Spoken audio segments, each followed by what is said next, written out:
Evgen Primožič je magister upravnih znanosti, upokojen polkovnik Slovenske vojske. Na političnem odru je doslej bil neznanka. Na pobudo številnih someščanov se je odločil, da so v občini potrebne spremembe.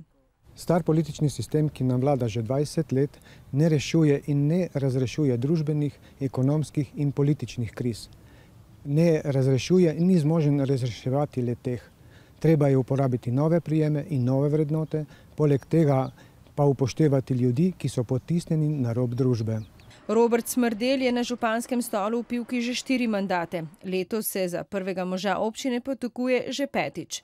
Po izobrazbi je inženir matematike, pri kandidaturi stoji za njim stranka SLS. Občino Pivka v naslednjem mandatu čaka ogromno izzivov. Zagotovo je eden od glavnih koriščenja evropskih kohezijskih sredstev izgradnja vodovoda od Malnov preko Pivke do Zagorja in do Košane in ustvarjanje kar se da dobrih pogojev za razvoj podjetništva in gospodarstva.